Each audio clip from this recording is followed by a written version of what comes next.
लय म्हणजे इतकं टेन्शन आलं ना मला, प्रमाणाच्या बाहेर टेन्शन आलं.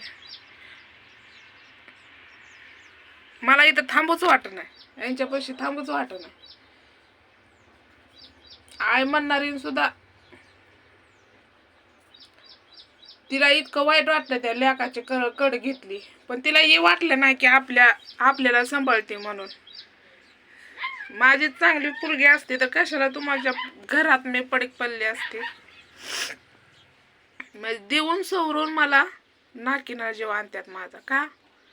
अरे फक्त पैशाची किंमत करू नका रे. काही संघ येत नाही, फक्त 2 शब्द संघ येतात. चांगलं बोला, कर्म चांगलं करा. तेव्हा कर्म चांगलं केलं तर आपल्या मागची पण का नाही ती तशीच वागतात. आपण तर वागलो तसं तर आपली लेकरं पण तशीच वागतात. असं नाही करायचं कधीच. एखाद्याचं मन कधीच दुखवू नये, त्याला मरायला मजबूर नाही करावं.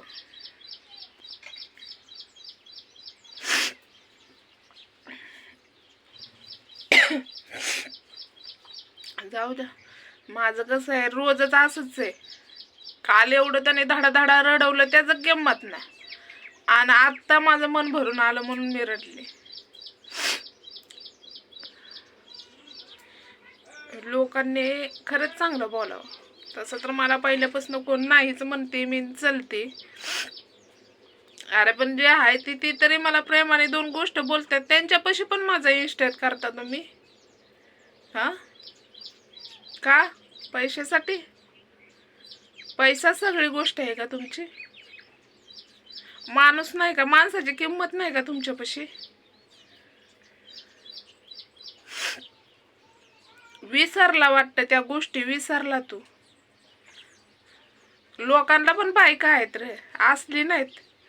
ते मन आहे, खरंच मन आहे. ज्या घरात ननंद असेल, ज्या घरात भाव असेल, ननंद भाऊजाई असेल ना, त्या घरात कधीच टिकत नाही. एक तर ननंद तरी चांगली असते आणि एक तर भाऊजाई तरी चांगली असते. पण माझं असं झालं की मी या घरात भाऊजाई झाली आणि ती माझी ननंद झाली, अशा गोष्टी झाल्या त्या.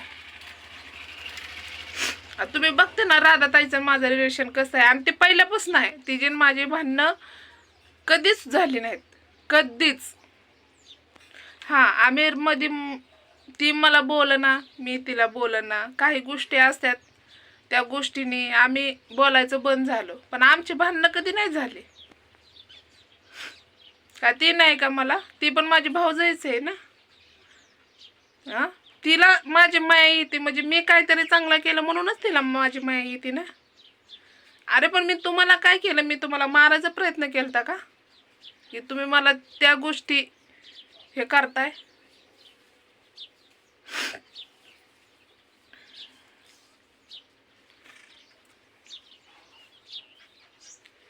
लोक बोलायला हात अशी उंगली उठवतात. कितीही चांगलं राहिलं ना, जिला नवरा नाही तिला लगेच असे करते. हे काय चांगले राहते, कुठं राहते काय माहिती. अरे पण ज्याची त्याला माहिती असतं ना, लोक नावं ठेवायला असतात नावं ठेवायला असतात, पोसायला कोण येत नाही. पटबळ म्हणजे पळीभर आमटी तर मागा गेलं तर लोक म्हणतात, उद्याचा विचार करतात, बाई हिला आता आमटी दिली तर उद्या आम्ही काय खायचं. हा, तू विसरला रे, विसरला. बरं विसरला तर विसरू दे, मला फरक नाही. पण मला बोलायचं कारण तुझं काहीच नव्हतं. मी तुला बोलले का? मी कधी तुला फोन केलाय का? तू मला बोललास ना. पण हे ज्या पुढं तर आता आयुष्यात तुम्हाला म्हणला ना, तू माझ्यासाठी मेली म्हणला ना, मग आयुष्यात कधी मला तोंड पण दाखवू नको. तू आता शहाणा असला ना तर मला बोलायचा सुद्धा प्रयत्न करू नको, कधीच करू नको.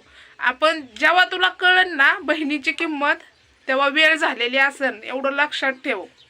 आणि तुला पण पोरगी आहे आणि पोरगा आहे, एवढं लक्षात ठेव. आणि कुणाला सांगायचं ना ती सांग, आणि तिला सांगायचं ना तिच्या समोरच बोलती. तिची हिंमत होय ना मला बोलायची. कुणाला फोन करून सांगायचं ते सांग, बिंदास सांग, तुला काय करायचं ते कर, जा. मी पण आता तयारीलाच आहे. तू काय म्हणतोय आणि त्या गोष्टीवर. पण तू माझा जेवढ्या माणसाचा इस्टेट केला ना, तेवढा माणसात तू फक्त ध्यानात ठेव. तू तर पेलेला होता पण मी शुद्धीत होती आणि बाकीची पण शुद्धीत होती. तेव्हा मीच हेडाव काढला असता तर मर्जीने ग बसली. जाऊ दे मरू दे, जाऊ दे मरू दे म्हणून. पाहुण्या रावळ्याला सुद्धा सोड ना. नाही तसलं पाहुण्या रावळ्याला पण बोलायला लागलास तू दारूच्या ह्याच्यात. एवढी कशाची तुला तू पैशाचा माझा आलाय. ती पण लोकांच्या जीवावर माच करतो. तर भावा बहिणीनं जेवढं बोलल तेवढं कमीच आहे. मला वेळ नाही तेवढं, मला जायचंय कामाला.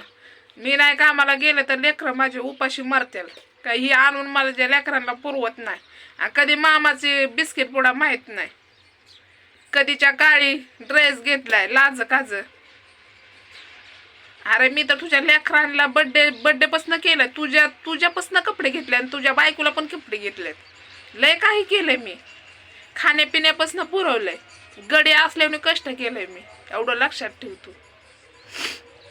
तुला कुणाला सांगायचं ते सांग आणि तुला फोन करायचा ना ते कर. मी नाही भेट आता. भिवून पण बघितलं काय भेटले शेवटी.